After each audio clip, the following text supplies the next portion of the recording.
Pagbabago Duterte.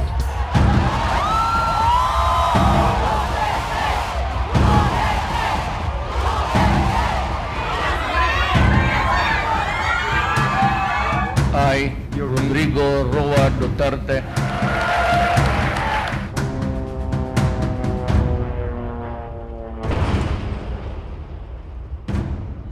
Your concern is human rights.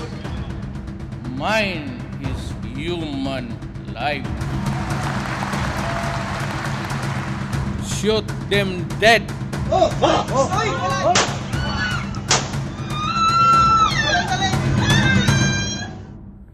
order bago ni Mayor. Di lang daw mo patyon. Kung silo na mo bisong, wala na bisong, wala na may silbi.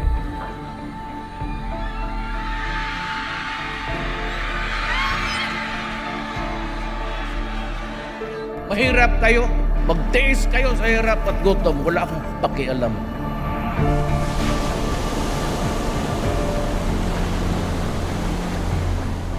Parang alipin po tayo ng China. Parang wala tayong karapatan sa sarili natin. Sakupan. I just simply love Xi Jinping. He understood, he understands my problem, and is willing to help. And I'd like to say thank you, China. Ikaw, ABS-CBN, I will see to it that you're out.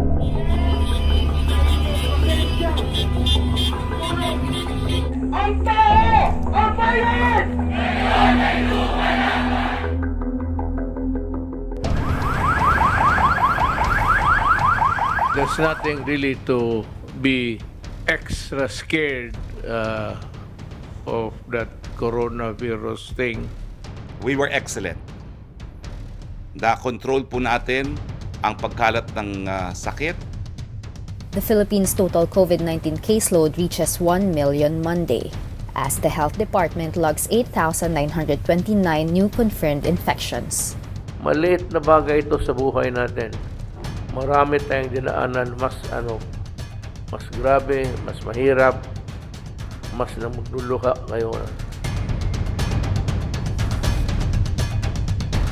Gusto ko nang umiyak sa harap ninyo. Hindi lahat may ayuda, hindi lahat nakakakuha ng sapat na ayuda.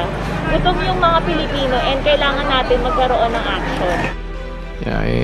Walang isip yung mga gagawin yan. What they just do is just to show to the people that they care, but they do not really care because of their ignorance. Dapat hindi masamain ng gobyerno dahil tumutulong na nga sila eh. Tapos binibigyan pa nila ng ibang kahulugan. Pagbulag ka na, no? Hindi mo na di-differentiate ang liwanag sa dilim.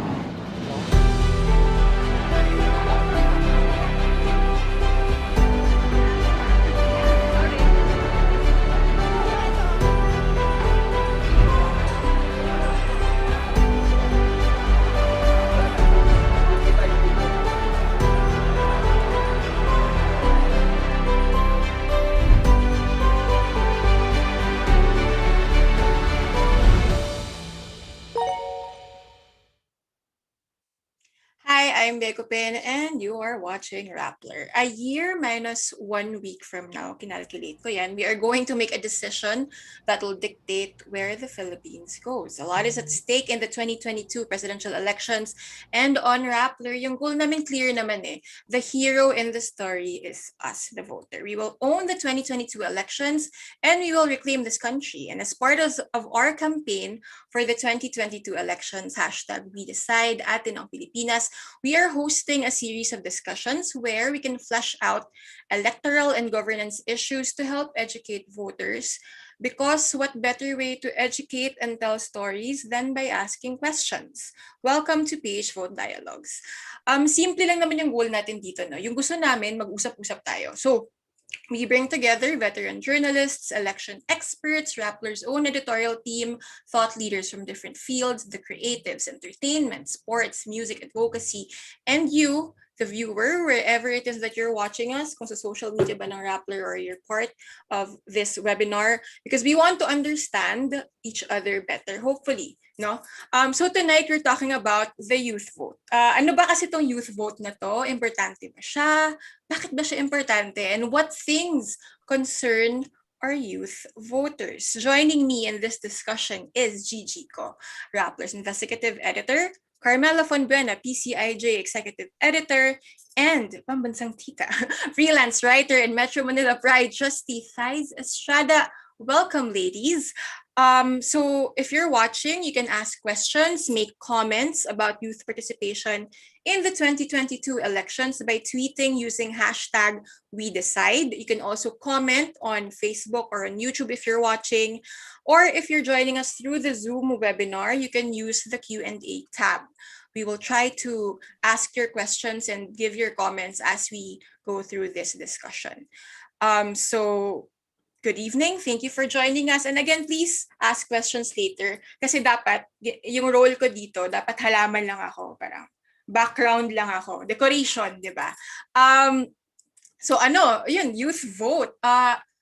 Siguro let's start from the very beginning. Like, for Carmela, Miss Gigi, Thais, like, tell us about the first time that you voted in the national elections. Hindi mo kailangang i-disclose kung sino yung binoto mo. But siguro yung yung paano ka nag-prepare, and then what it felt like to cast your vote for the first time.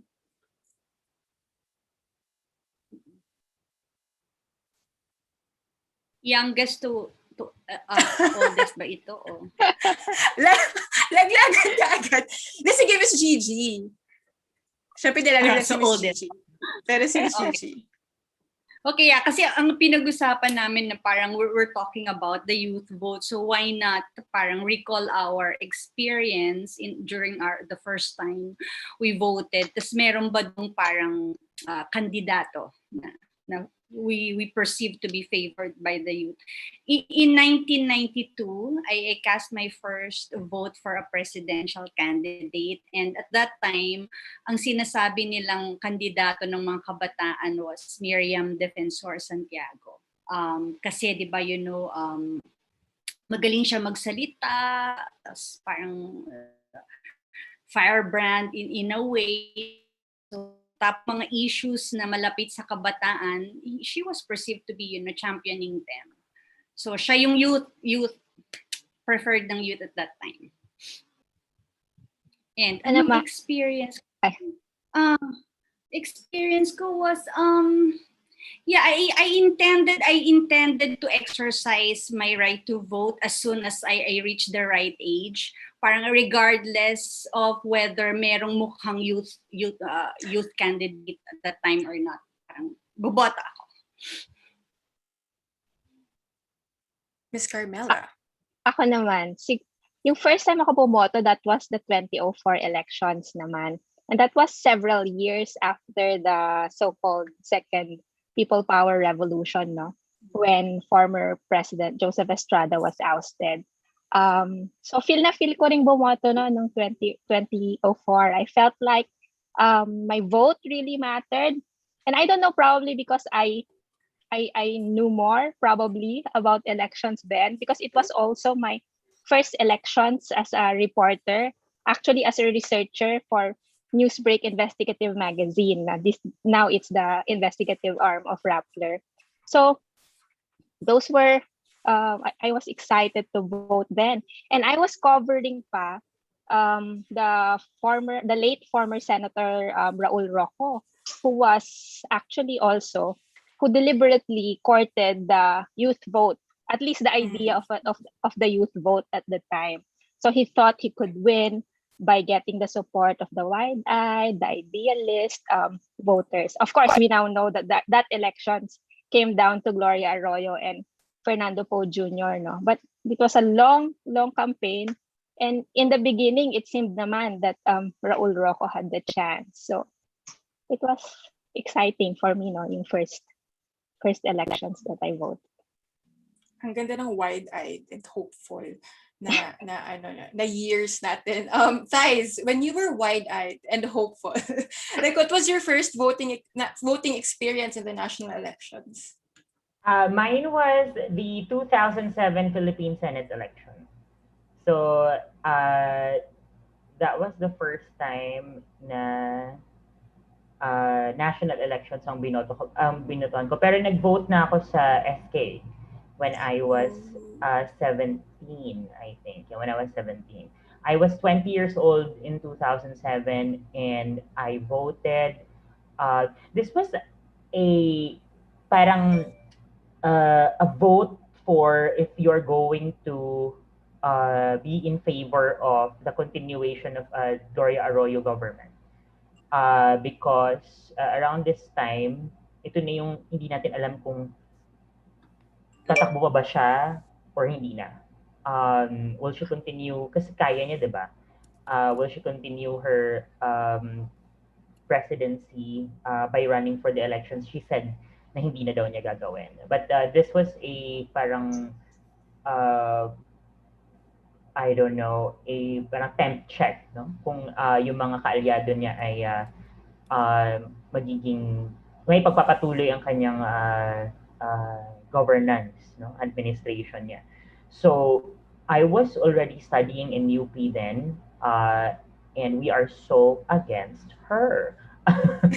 We were rallying left and right against what we called were atrocities of her regime.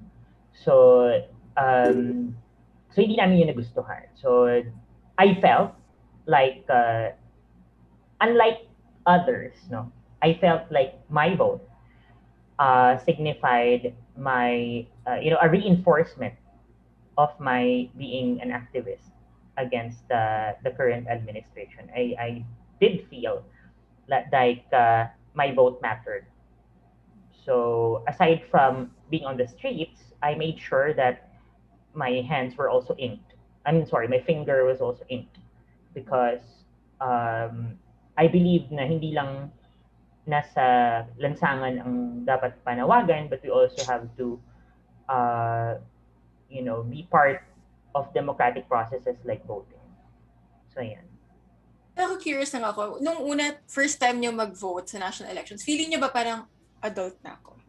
Oh, May ganun ba? Oh my God. Di ba parang siyang Di kasi ako, sabi ko kanina halaman lang ako na. Pero yung naalala ko kasi may summer string elections. I accompany my parents to vote. Siyempre doon lang ako sa gilid, di ba? Pero parang it felt like such an adult thing to do.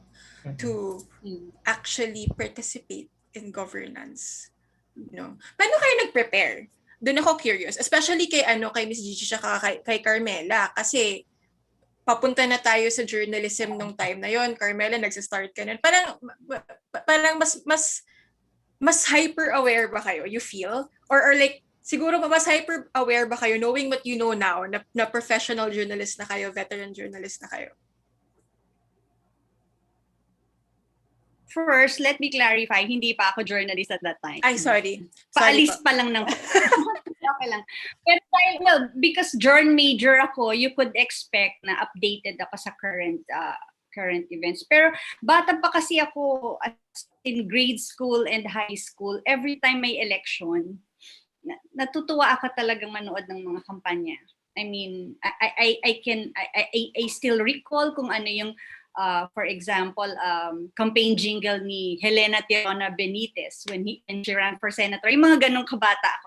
Natatandaan ko yun. So parang all these years were parang a preparation or parang pang-hype dun sa, pang-psych up dun sa finally I'll be able to vote. It felt adult, yeah. Parang it's more like parang may some sort of independence na na-declare ka. Di ba yung mga kabataan parang we couldn't wait to get out of our elders' shadows. Yung pagboto, I think whether yung binoto mo ay dinikta ng parents mo or hindi, the fact that you're the one filling up your ballot and dropping it dun sa ballot box, parang somehow parang independence yun eh. It felt good.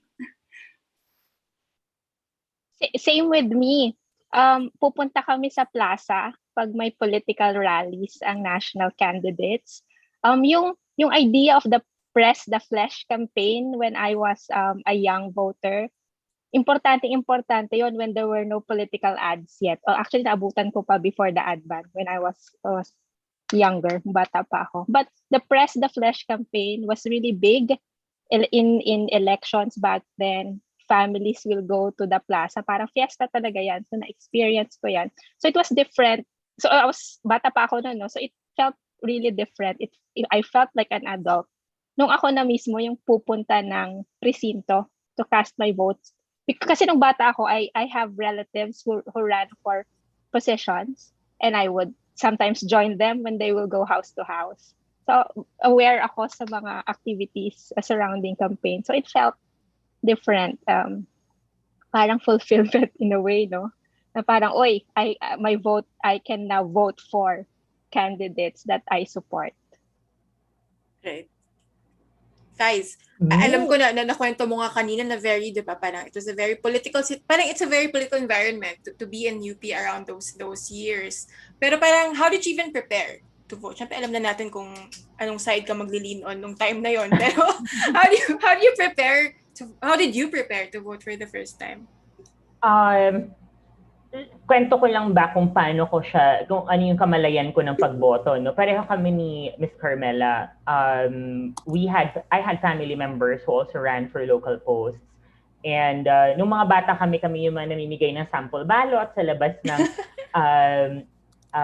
mga election posts, election centers, mga eskwelahan. Tapos nakapila kami doon, tapos namimigay kami. It was so exciting to think what happens beyond closed doors. Kasi syempre, pag bata ka, hindi ka naman nakakapasok dun, di ba? So, parang, ano kaya pagkaaya ko na?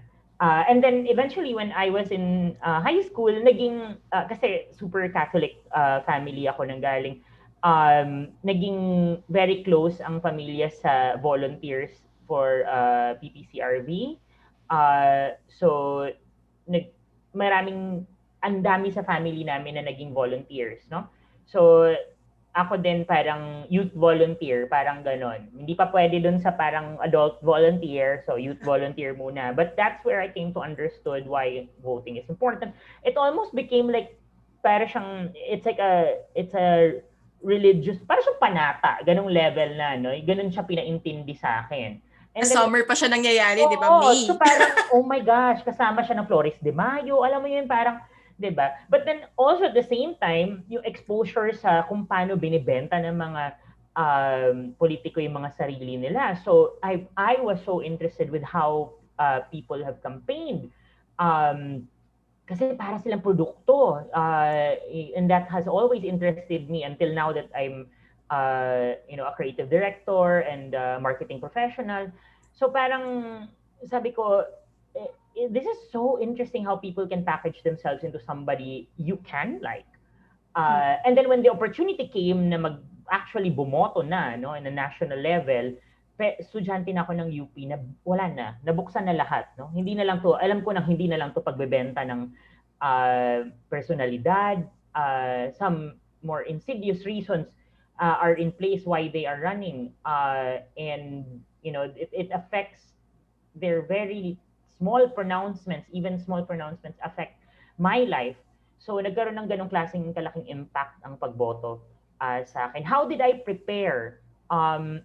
Wala na, mas na ako nun. At that time, super pinag-aaralan ko na yung kung paano ako bumoto. I guess at 20 years old and I guess at that time na you are able, alam mo kung ano yung direct effect ng pagboto and yung impact niya, no?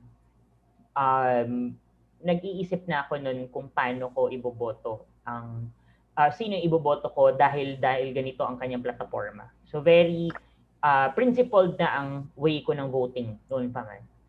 Okay. Nakakatuwa lang kasi, yes, Mr. G. Ang interesting lang nung binanggit ni Thais na dahil may mga kamag-anak siya who were involved in politics before. So, na-involve siya at a young age. Tapos naging panata type na yung activity. Parang naisip ko, kung ang kabataan siguro early on mai-involve expose lang sa ganito, sa politika, sa kampanya, parang I think they will get into the habit, pwedeng maging panata in some form, di ba? Right. Hindi naman yung kailangang may kamag-anak kang politiko, but for you to be involved in the process of campaigning and elections, diba? Parang ang ganda nga nun, parang baka I don't know kung sinadya nila Thais or hindi, pero parang na-ingrain sa'yo bata pa lang na this civic duty or the fact that casting a vote is actually saying something or parang may epekto siya kumbaga sa greater. And I don't think not everyone, I don't think that experience is true for everyone. Kasi no, I understand not all adults actually vote. And but it's incredible for my own family that everyone really votes. As in, my parents would no fail vote every year they're able to. As in, and they would vote at a voting precinct that's like far from us. So to go there is such an event. Dadalhin nila kaming buong mag-anak para pumunta doon tapos bumoto. My mother used to vote sa hometown niya, which is like oh my God. Bumabiyahe pa kayo. Bumabiyahe kami. Miles away from the capital city of my province in Bukidnon. As in like way up in the mountains. Wow. And she would vote there. So, ayun, parang event siya talaga. So, Panata talaga. Sobrang panata, yeah. Okay, gusto ko lang kasi i-bring up natin yung nakakatuwa actually yung mga nagko-comment dito sa webinar, di ba? Like reminiscing on how it felt like to vote for the first time. Quick lang, yung akin, I felt in retrospect, I was very unprepared. Intern ako ng ABS-CBN noon, tumakas lang ako sa election duty. As in, parang tumakbo going to Miriam College, and I remember I left so many positions blank because in retrospect I wasn't ready. But okay, anyway, I just wanted us to look back on the feeling of being a youth voter and voting for the first time. Kasi gusto natin maintindihan, di ba? Ano ba kasi yung youth vote na yan? Siguro quickly lang, numbers, no? Based on the data from the COMELEC in the 2019 midterm elections, 31%, 18 to 29, of 31% of those who voted were aged 18 to 29. Yung cut-off ng COMELEC for youth is 29.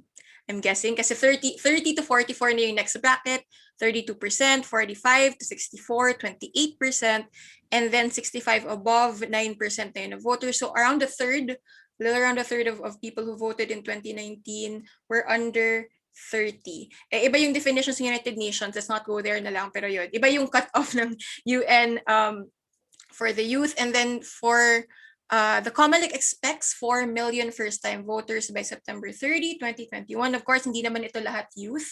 Kasi nabanggit ka ni Thais kanina, minsan may adults, late bloomers in participating in elections.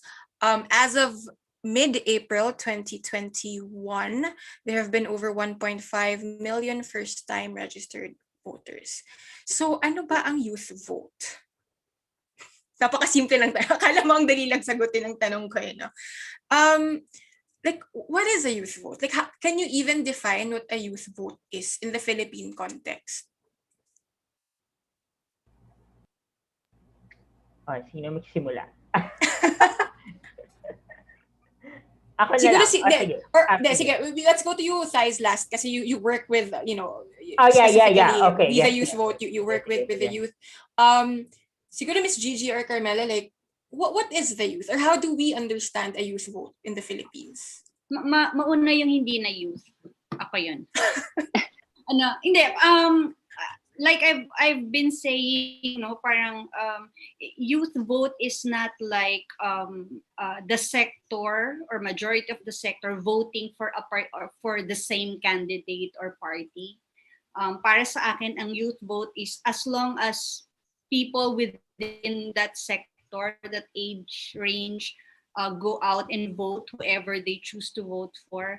Para sa akin, youth vote na yan eh. Kasi ang habol mo yung participation nila and exercise nila ng karapatan nilang bumoto. Yun.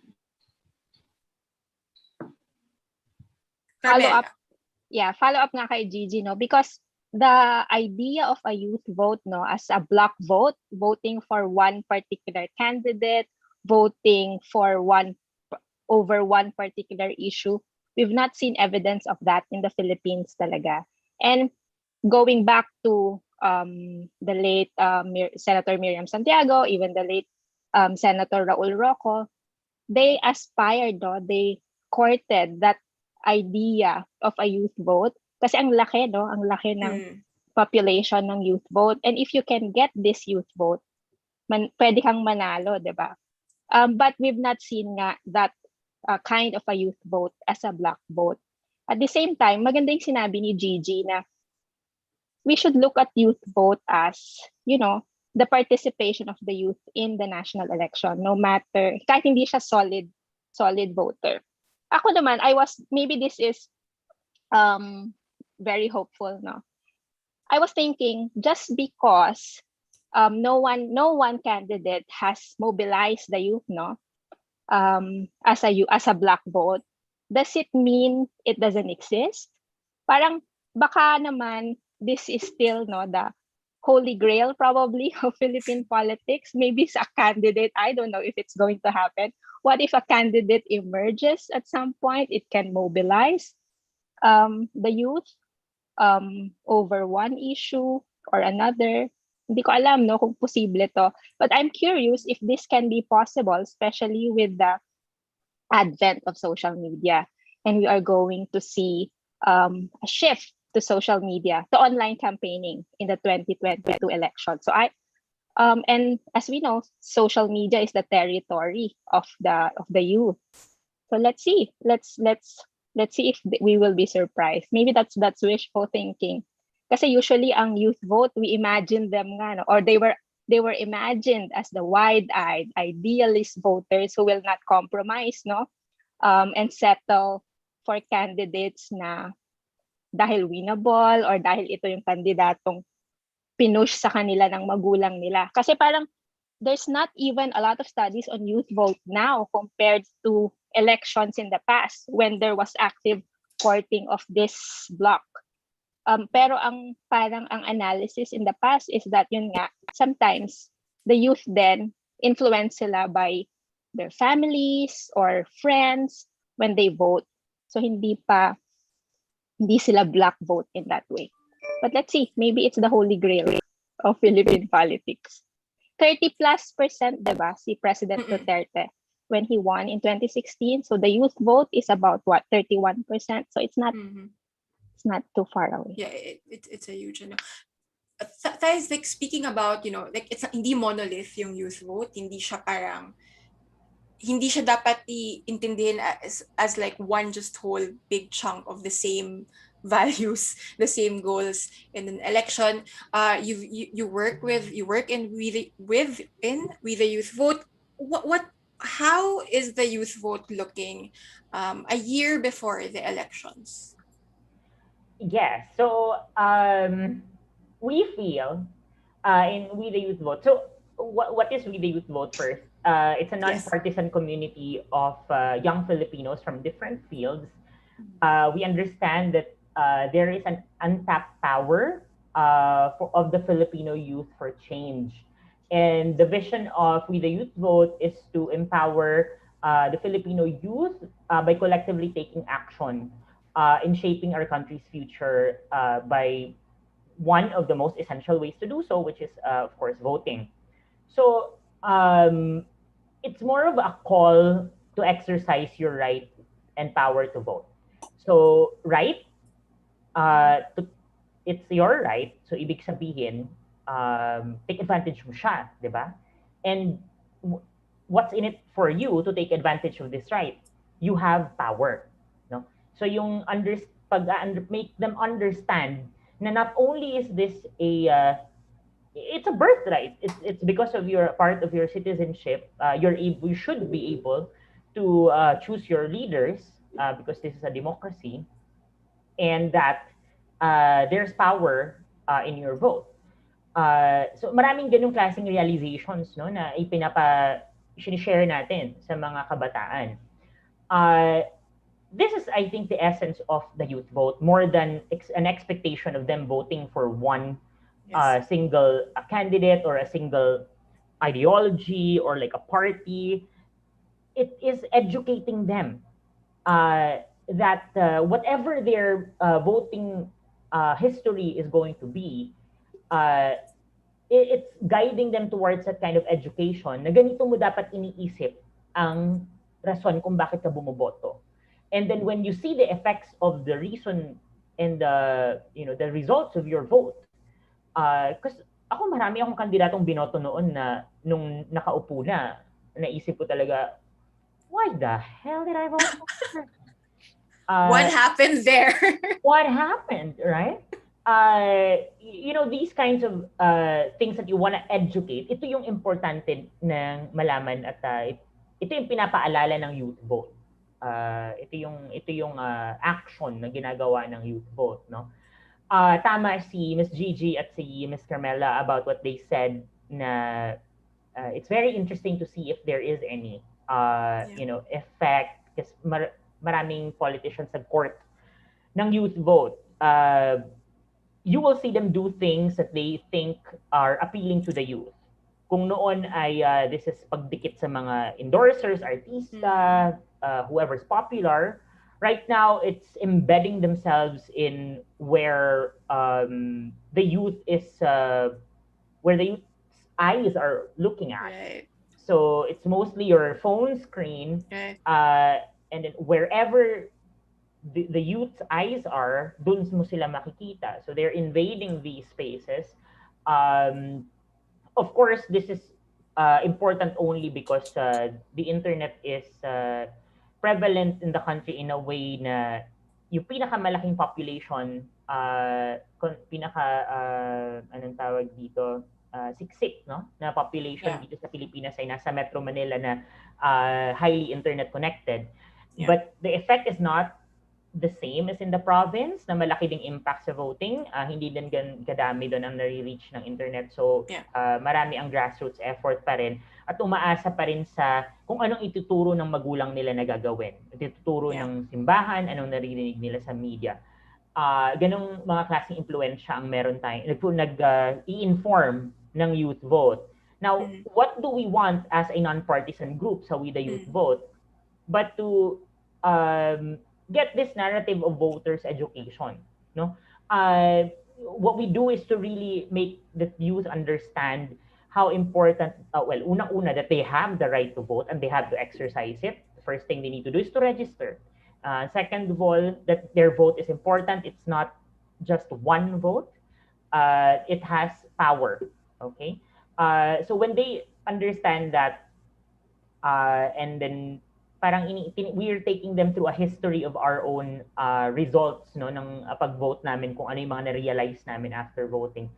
I hope that becomes clear for the youth na to understand why they have to do this, why a youth vote is important, and why it's sabi nga ni Miss Carmela, ano pa to, no? It's a curious force kung may mangyayari bang change or like malaking, kasi I know the last time na medyo ang laki ng impact ng youth vote presidential election pa ni Miriam Santiago noong 1992. So she almost became president because so many of the youth voted for her. But the rest na mga elections, hindi na siya ganun kalaki, no? We don't know the reasons for that. We don't know if this upcoming elections will have that same impact. But what I guess needs to be solved, and maybe in the next discussion, is anong kailangan natin to fight voters' apathy sa ating youth. Dagdag ko lang kay Fez. So kung nagtataka kayo, ba't may nagti-TikTok na politicians dyan? Ba't sila sumasayaw? Bakit sila willing magmukhang tanga? That's your answer. Kasi the youth voters, di ba? Parang they're trying to tap this market. Dancing skills be damned. Miss Gigi, nag-wonder lang ako, di ba? Kasi we always talk about, how a lot of politicians have been trying to target, this elusive youth vote. Ano yung mga naging resulta? Or bakit what went wrong? Bakit hindi pala, parang nagkaroon ba sila ng false idea of how to capture the youth vote? Or did they have a false sense of who the youth vote or what the youth vote wanted? Actually, I think unang-unang mali yung iisipin nila that you can court a sector and this sector will vote as a block for you. Unang-una, actually, pag tiningnan mo yung segments ng voters population natin, the first three segments from 18 to 24, and then the one after that hanggang 30, and then the one after that hanggang 40. Parang itong tatlong segments na to, they fit doon sa iba-ibang definitions ng sino ang youth. So yeah, 40 was United Nations before. Tapos 30 biglang yun yung definition ng COMELEC, and then 24 yun yung definition ng UN ngayon. Kung tutusin, dyan ang gagaling yung bulk ng total votes every time. So it's like saying every election is an activity or an exercise for the younger population. So parang kung iisipin mo that, and pag sakop mo yung malaking segment ng population, ibig sabihin there's a wide array of issues that concern these people. So ang unang magiging mali ng kandidato is to think that iisa lang mag-isip ang kabataan, iisa lang issue niyan. Parang, di ba, before this we were discussing with Carmela, di ba, sinasabi niya na iba ang concerns ng nasa rural at nasa urban na voters, di ba? Lagi ko ding sinasabi, parang, halimbawa, kung ikaw ay kabataan na nasa agricultural community ka, diba? Ang concerns mo tungkol sa agrikultura, sa lupa, sa paano ka tinutulungan ng gobyerno na ma-market yung mga produce mo. Kung ikaw ay nasa universidad, baka ang concern mo is yung rising tuition, or 'di ba? Yung iba-iba yung concern. Kung ikaw ay LGBT na youth, baka iba yung ang concern mo is yung anong karapatan ang naipagkakait sa iyo ng estado. Iba-iba, so hindi ka pwedeng mangampanya ng isang track lang. Yeah. Carmela, you wanted to say something? Yeah. Gigi mentioned this, no. Balik ako sa, kung titingnan natin yung election surveys, normally divided siya into different categories, no. Whether you live in NCR, in Luzon, Visayas, or Mindanao, meron din diyang socio-economic class, whether you're A, B, C, D, or E. So ang bulk ng voter natin is D. Ito yung poor. So I think yung youth being a big block, no, can be divided by locations also. Iba ang concerns ng youth in NCR, Luzon, Visayas, Mindanao, and whether they're A, B, C, D, or E.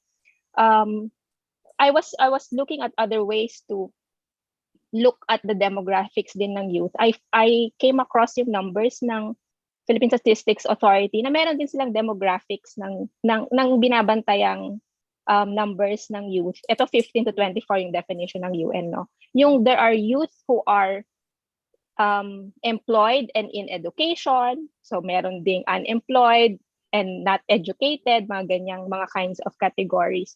So iba yung concern ng as Gigi said, yung urban-rural, I think that will be a huge factor, no? Whether you live in an urban area or a rural area, kasi pati yung internet connection mo will be defined by your own location, and your internet connection will define ano yung information na pwede mong masagap, or what form of campaigning will work for you.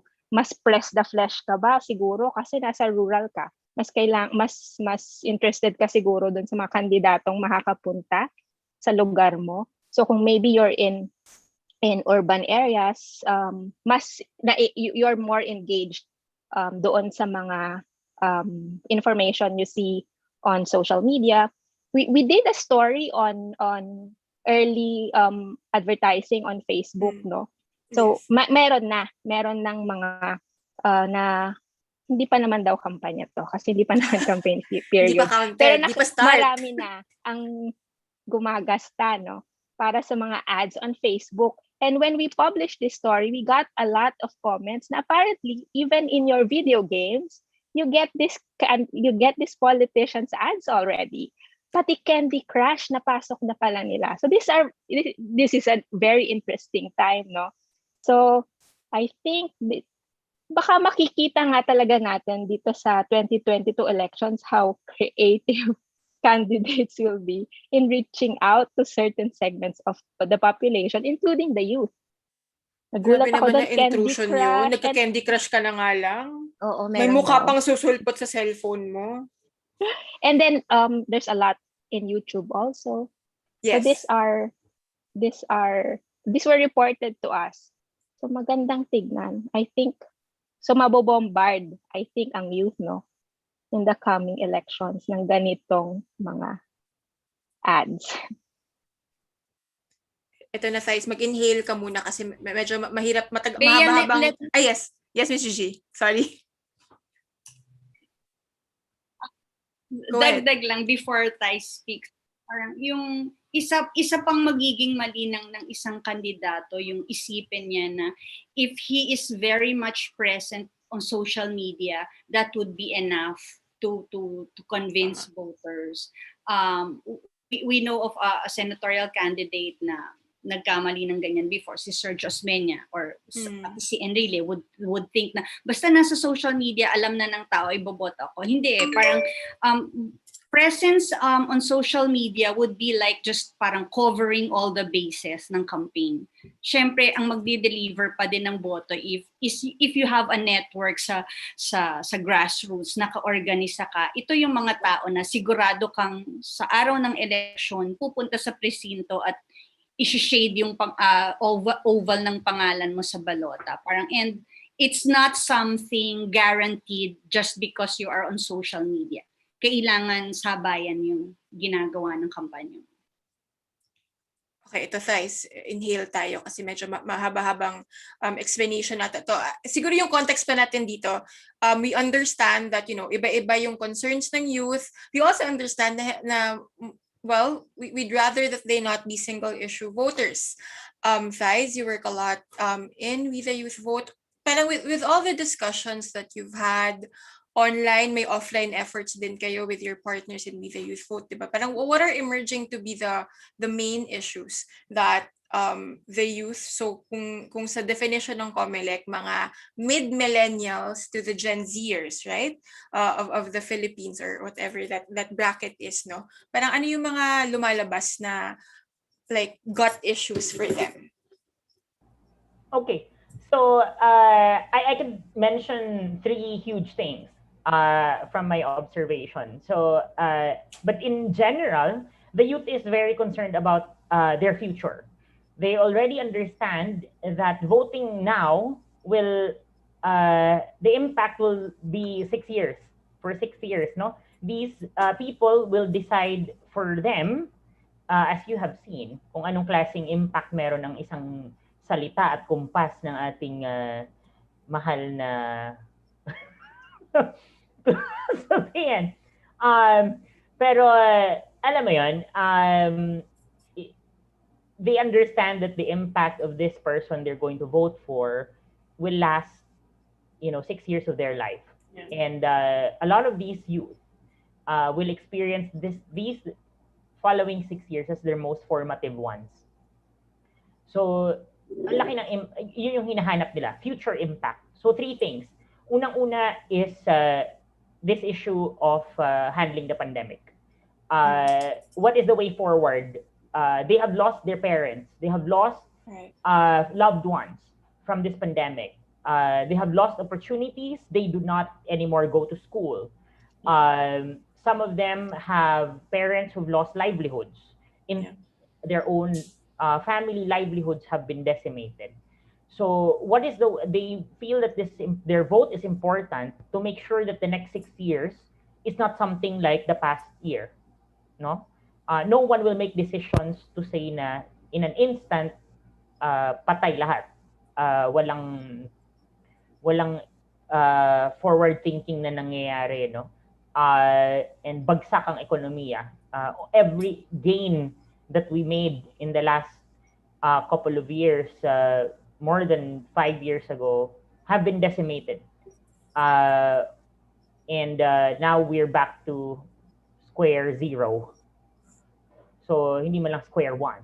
Ang next is, so that's handling of the pandemic. The next thing that's important is human rights. a lot of them has lived through as very young, children actually, through this whole administration.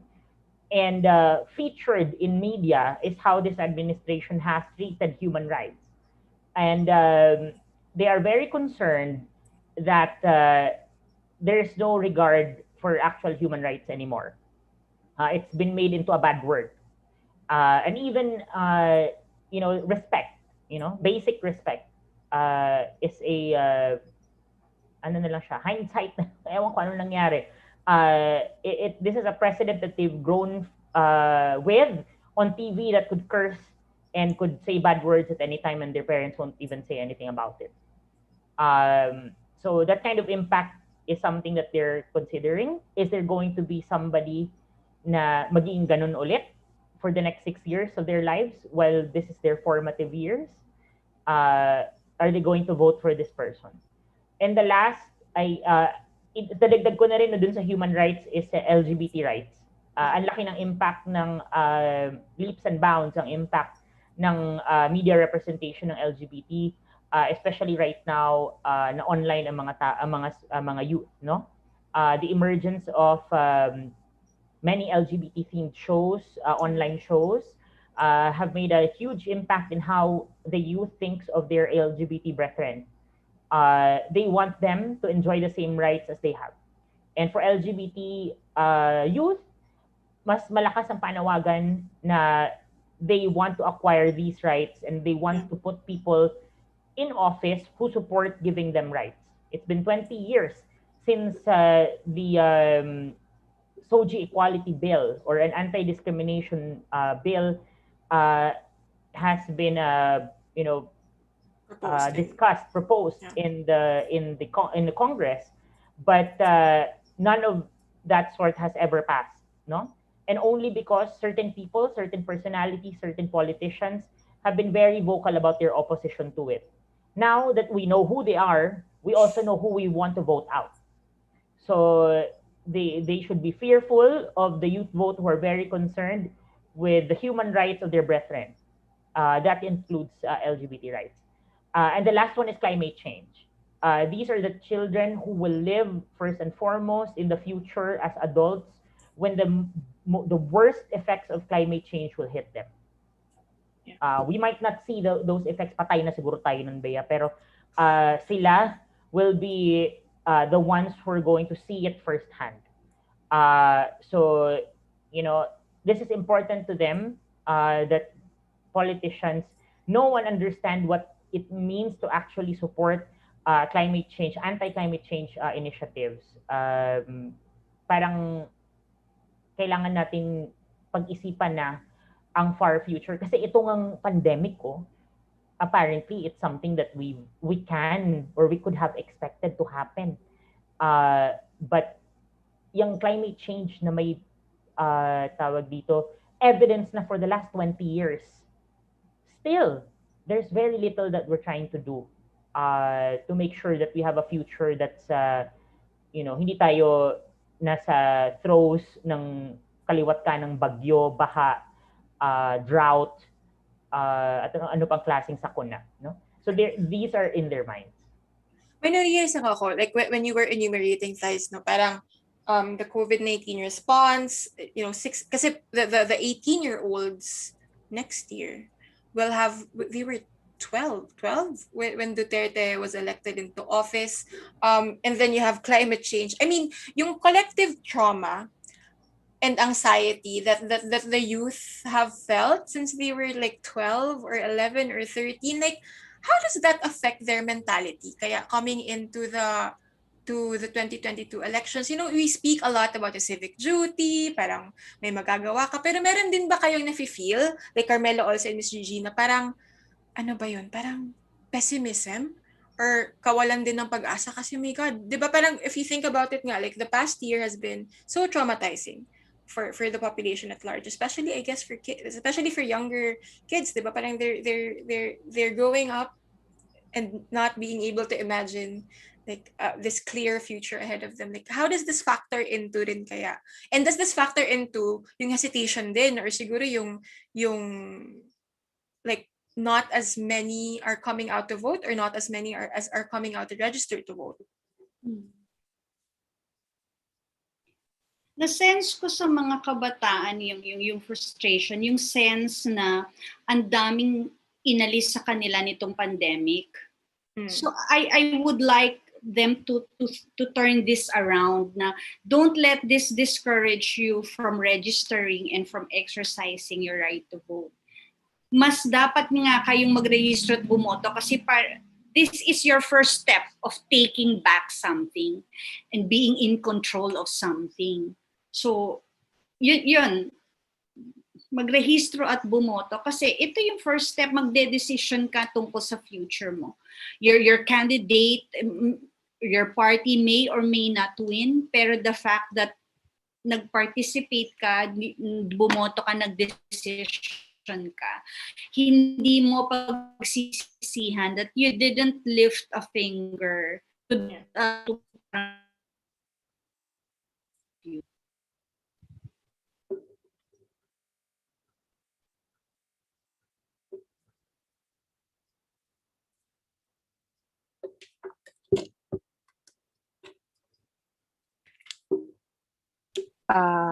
Sorry, I was on mute pala. I'll agree with Gigi.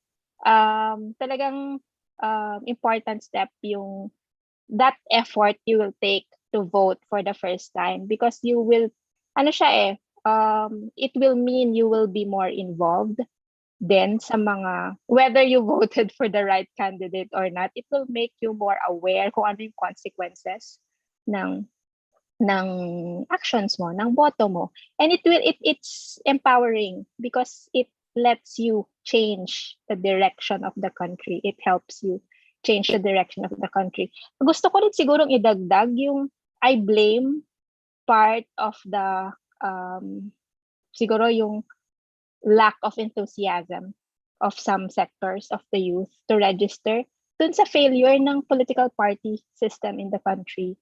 Because the idea really for these political parties is to recruit members on the ground through platforms, through ideologies. And I don't know how much of this is happening in the past decades. No? We have the political parties used to be more active. They would have youth chapters. No? Buti pa nga sinatize nag-organize. So I don't know how much of these activities are undertaken by our political parties now.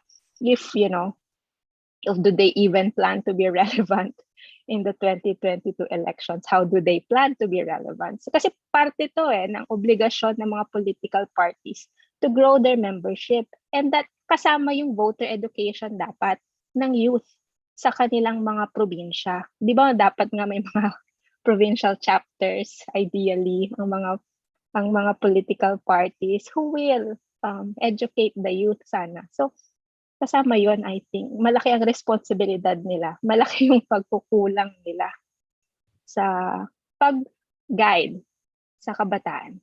Actually, isang manifestation ng posibleng weakness ng mga organizations or political parties when it comes to parang making the youth interested. Tingnan mo ang resulta ng party list elections every time. Ilan ang youth representatives, na ilang seats ang napapanalunan ng organization supposedly representing the youth, parang pinakamarami na yata yung 3. Parang and it's out of what, 56 to 61 seats, bakit 3 lang? And then syempre isang setback mo pa na in the recent elections yung ipinilit ideklara ng COMELEC yung Duterte youth na hindi naman representative talaga ng youth. Pero ang sa akin lang, sa mga itong maka-discourage sa inyo, parang if you think na hindi maganda yung ginawa na an organization calling itself Duterte Youth, tapos matatanda yung members saka yung nominees, hindi sila sumunod sa mga requirements ng party list registration pero pinaupo pa rin. If this is something that you don't want to happen again, all the more ma-involve ka sa kampanya, all the more bumoto ka sa tamang organisasyon o partido.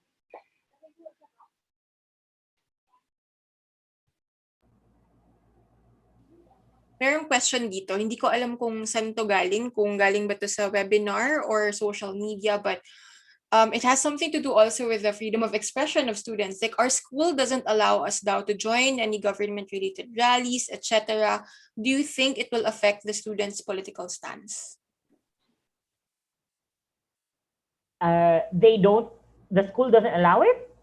I'm guessing that's what he meant, na bawal sila sumali ng rally or bawal. I don't know if this, kasi some schools, pati pag-post, di ba, ng political things online, minsan pinupulis ka rin doon or sinisita ka doon. That's truly unfortunate. Nagulat ka ba? Na-shock din ako ng konti sa problema na to.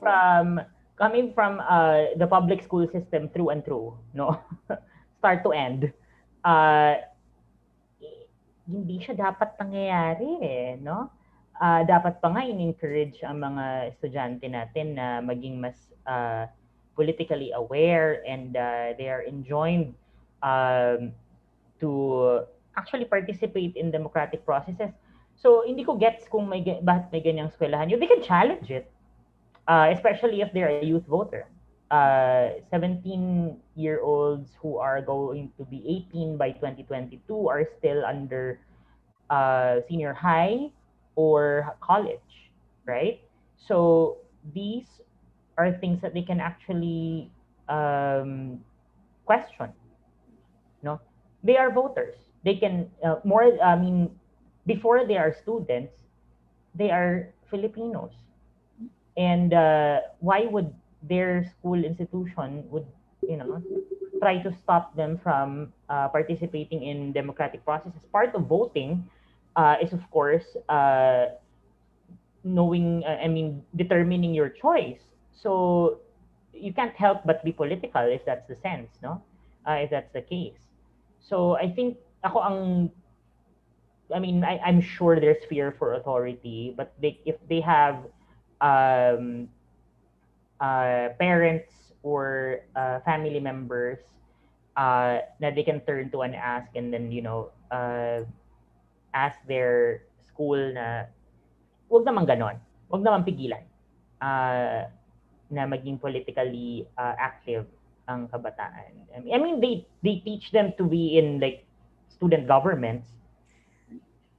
Diba, may tip tayo dito from the webinar. In cases like that daw, best to join organizations not limited to what's inside your university or institution, and then try, maybe that could be an avenue for you, no? Kung limited ka kung anong pwede at hindi pwede sa school. Pero paano yung nakaka-affect nga ba? Kasi parang nakikita nga natin sa balita, di ba, parang sinisita yung mga bata, or parang even the whole how vitriolic the social media world can be.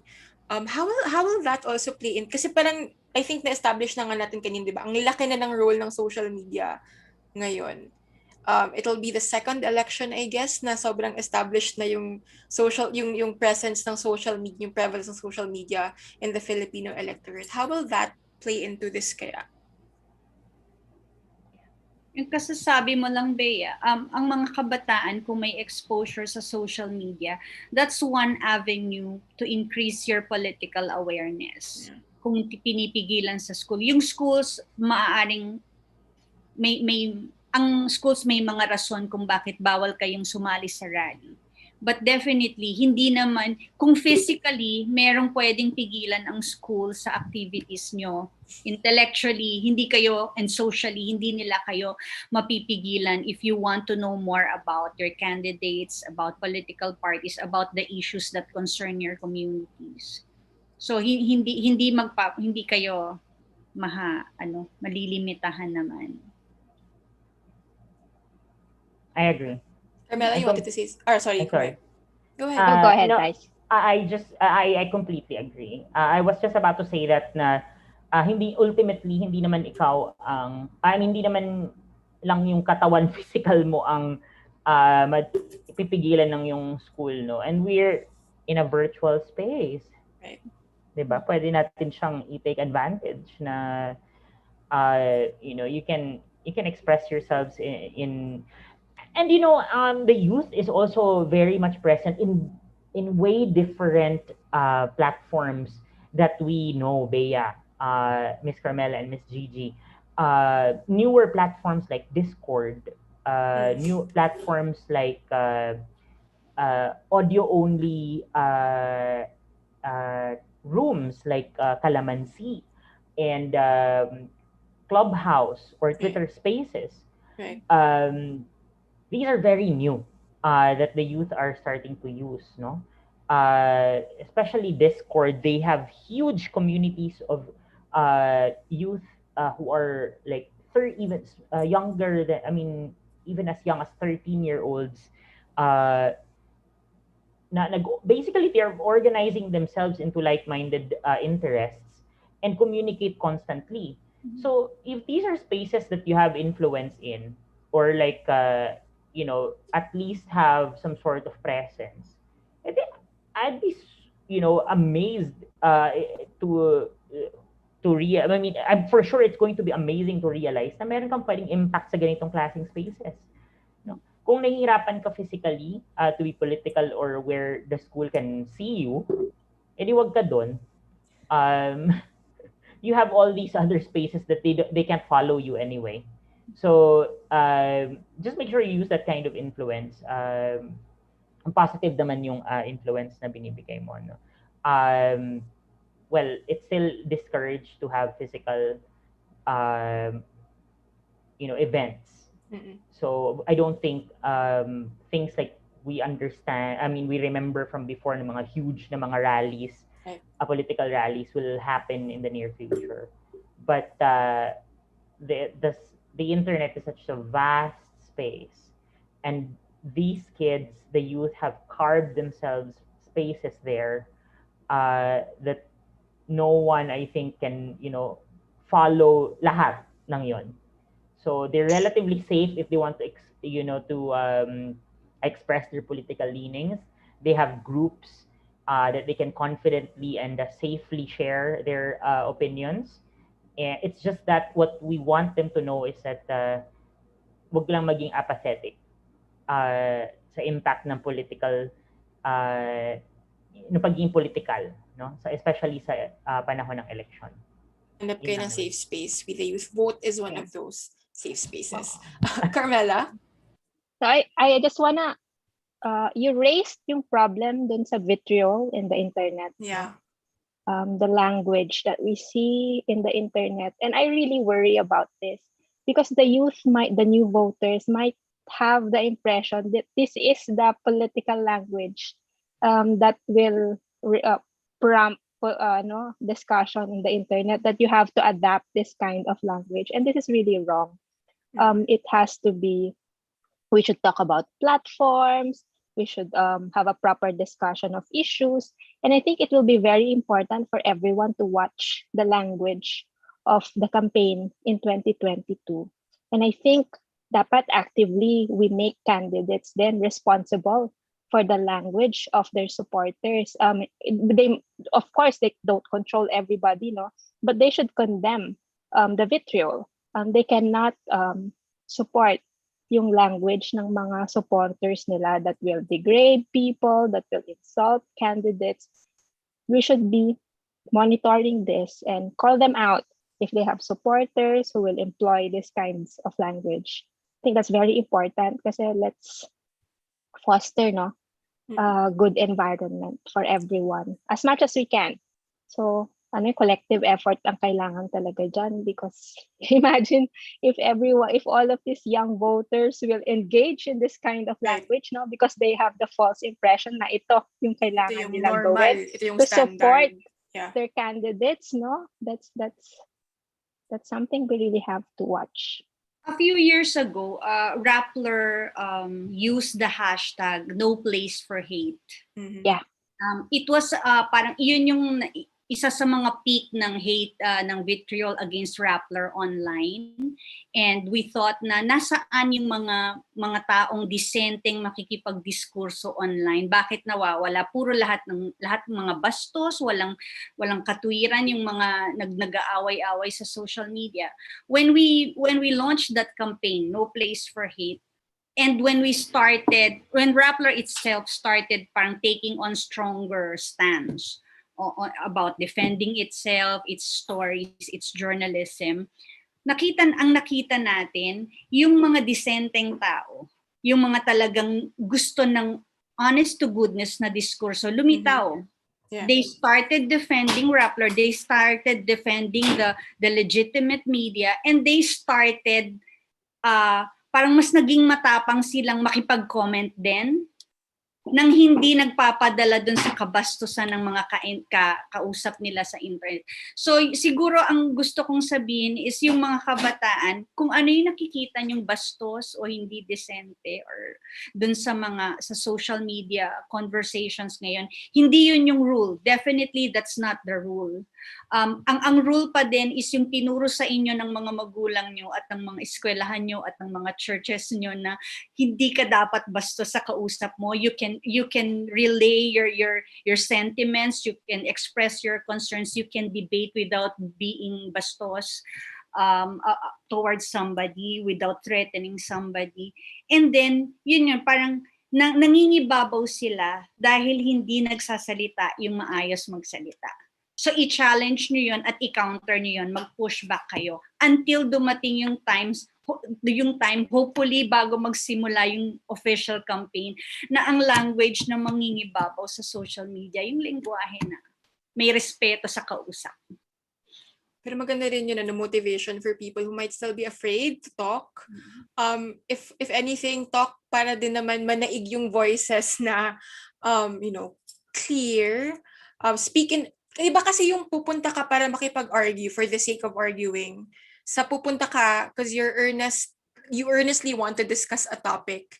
Even if it will lead to an argument, hindi naman kailangan magsiraan ng buhay. Meron akong very interesting question dito. Because this covers a sector that cannot vote.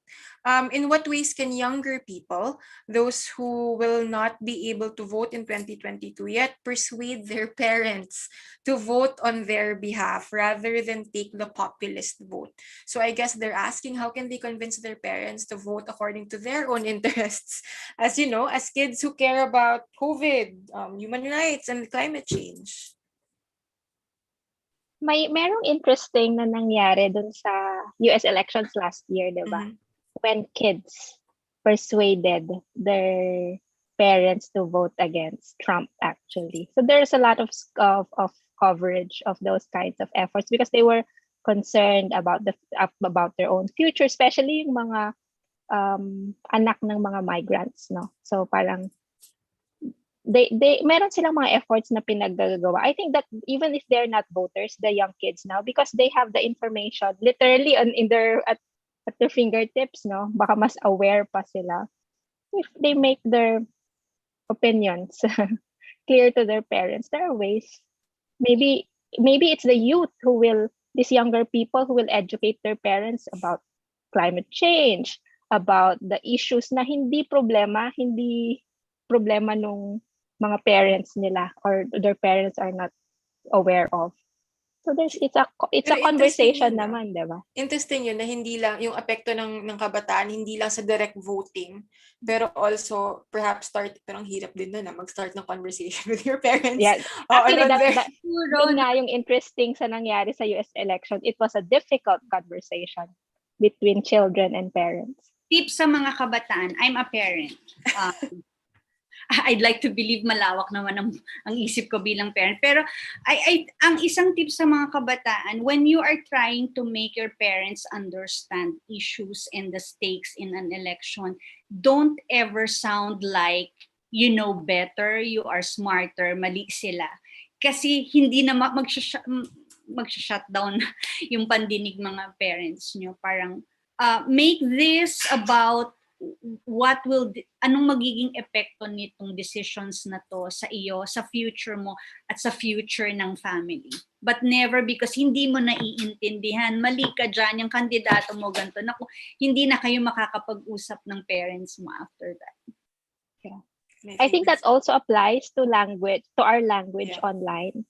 If you approach someone who thinks differently from you in that manner, na feeling mo mas magaling ka, and you immediately dismiss them as, you're wrong, that closes the door for any possible conversation. So I think we should foster talaga a good environment for conversations about platforms and exchange of ideas. kahit naman mali tayo, mali yung kausap natin, there might be things we will still learn from their perspective. I think importante rin maintindihan where they're coming from. Yeah. Bakit ganun yung position nila? Maybe it's because of one reason or another. And then when you begin to understand where other people are coming from, maybe you can have a better conversation with them para makita naman, you both see each other's perspectives. So that's a conversation. That's not an empty debate na ang gusto lang naman ay manalo. So hindi siya productive. Guys? Ako, appeal to their concern for your future. Yeah. No parent will want the worst for their child. Mm-hmm.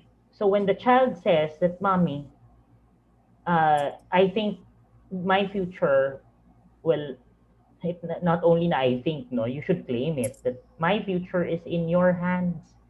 The next 6 years of my life will be in the hands of these people.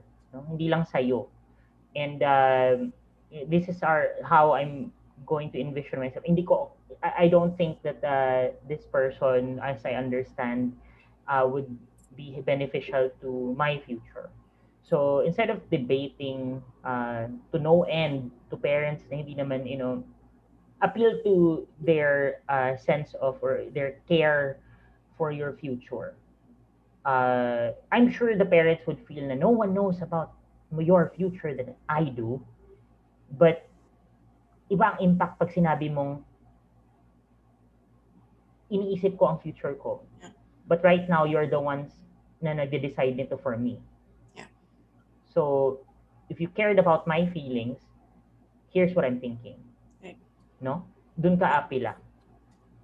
These are gonna be very difficult conversations in the coming year. No? Actually, patapos na tayo. So, ang dami pang questions, honestly. But I think we can carry this over to a future discussion, or you can continue discussions on the Facebook stream where this is streaming, or the webinar. Meron din tayong other avenues later, including also with the youth vote. Meron tayong last question na lang. Because we've been talking primarily in the context of the internet, right? Like the online spaces, where people can come together, discuss these issues, hopefully in a respectful and productive manner. What are the best ways then to perhaps engage even more those we haven't reached yet, and more importantly, yung offline, yung walang fiber connection, yung 'di ba, yung or walang resources even if they wanted to get to engage online, or wala sa financial capacity rin nila to engage primarily on the internet. Like, how do we reach and talk to these youth who obviously also need to engage in the election? So paano? Alam mo, ang dali lang ng tanong ko no? I can start to echo siguro yung sinabi ni Gigi kanina na candidates should not think that they can run a campaign in the media, so whether that's mainstream media or social media alone. We expect the 2022 elections to shift online, no? But we have to recognize that yes, there's a lot of voters, there's a lot of Filipinos who are not connected to the internet. So importante pa rin yung mobilization of organizations gaya ni Thais na reaching out to voters, kahit hindi lang youth, no, voters, but all voters, na hindi sila maitsapwera, na hindi just because syempre bulk of the voters will be in urban areas, no. Candidates shouldn't be focusing lang on the concerns of vote rich areas, because ang lalaki ng problema sa mga isolated communities. So, isama siguro it should be our responsibility, no?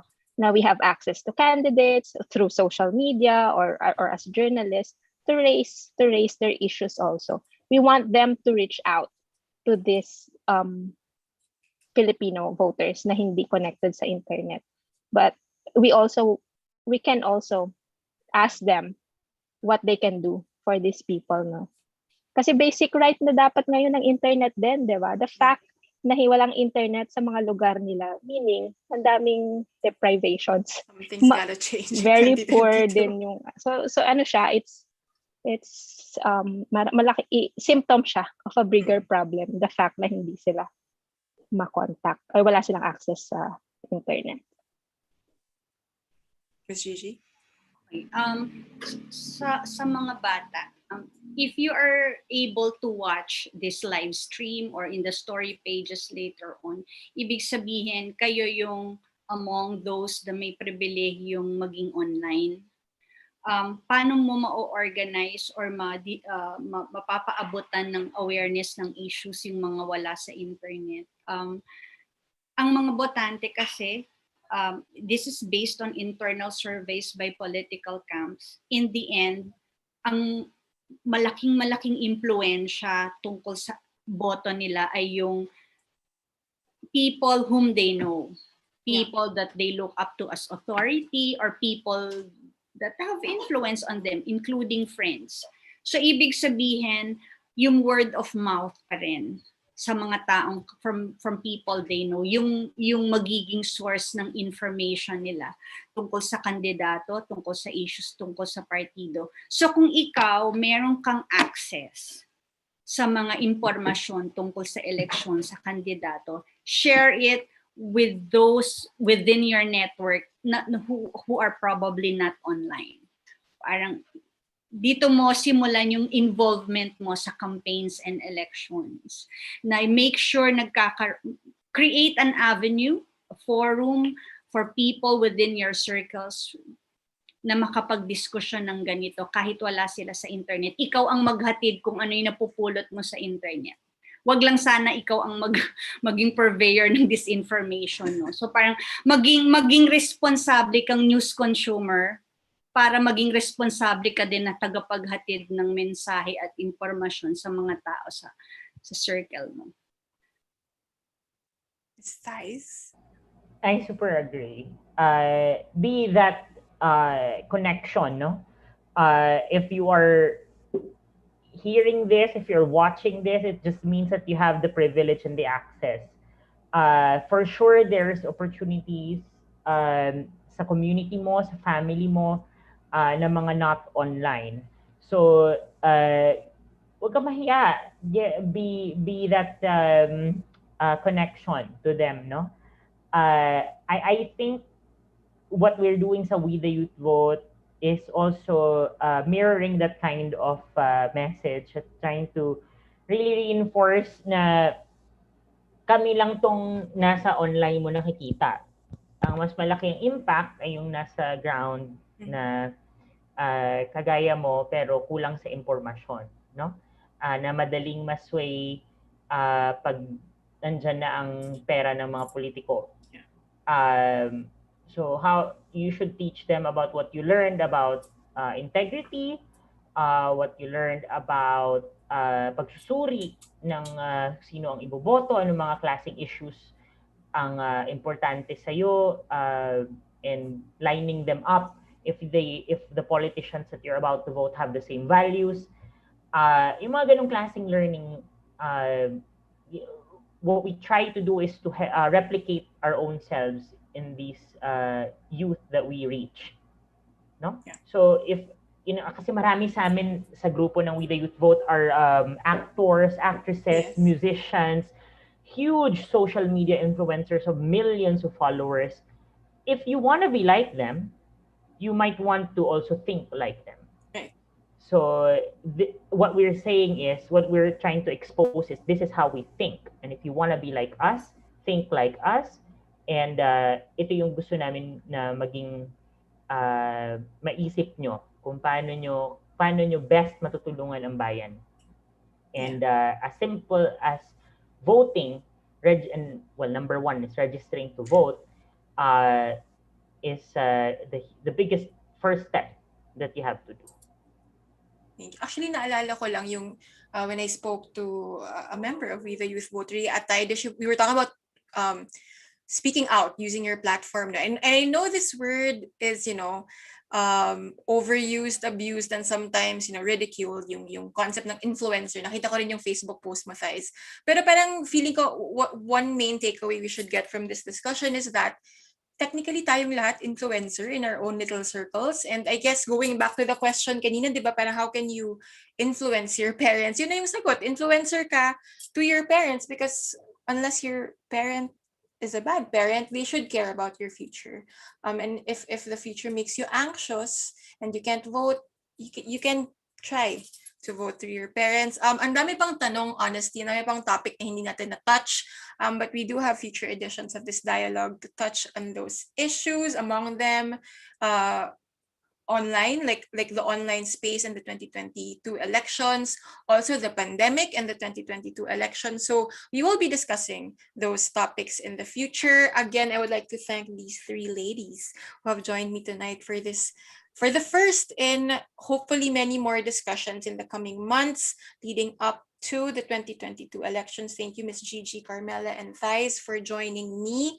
And thank you for watching wherever you're watching, from the webinar, Facebook, YouTube, whichever stream ng Rappler. And thank you for sending in your questions. Nabasa ko lahat, hindi ko lang natanong lahat. But yeah, I'm taking note of some of the questions for future editions of this dialogue. So today is May 19, a little under a year to go before Election Day on May 9, 2022. Na-excite ako para sa mga first-time voters, honestly, kasi naalala ko yung excitement that I felt in the 2010 elections. The deadline to register to vote for the first time, to update your records, or to reactivate your voting record is on September 30, 2021. Tama, di ba? Around 4 months from now, kinalculate ko yan kagabi kasi hindi ako marunong on the spot. We know we're still in the middle of a pandemic, and we know it's scary to go out, but please, if you're able to, and with an abundance of caution, obviously, register to vote. We'll be linking somewhere here sa story page or wherever resources, both from Rappler and We the Youth Vote, in case you want to read up even more and you still have questions about voters' reg and the elections. Alam ko may nagtanong kanina sa webinar about the requirements, so I think an article was linked sa kanya kanina. Tandaan natin, the main character in the 2022 elections is going to be the voter. Ipipilit natin yan, hindi pwedeng hindi. This is our decision to make, atin ang Pilipinas. This year's election will also be crucial for the future of the Philippines. Rappler is currently gearing up to have coverage in key areas around the country. You can help us reach this goal by joining Rappler Plus. Visit rappler.com/plus. Thank you guys for joining us on a okay na sana, no? On a Wednesday evening. You have been watching PH Vote Dialogues. This has been Bea Copin. Good night, everybody. Thank you for watching. Bye! Thank you! Bye! Kulay na pagbabago Duterte.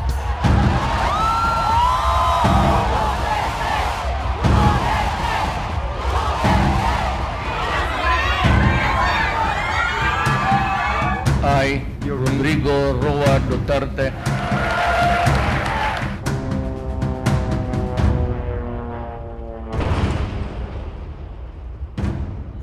Your concern is human rights. Mine is human life. Shoot them dead.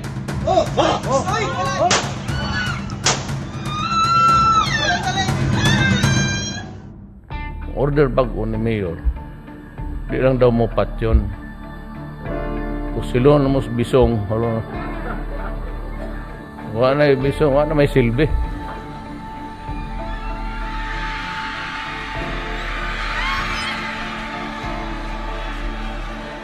Mahirap kayo, magtiis kayo sa hirap at gutom, wala akong pakialam.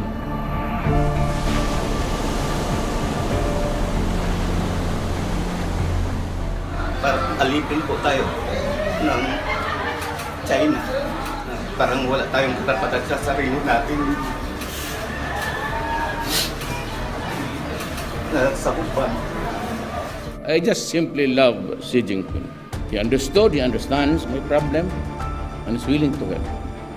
And I'd like to say thank you, China. Ikaw, ABS-CBN, I will see to it that you're out.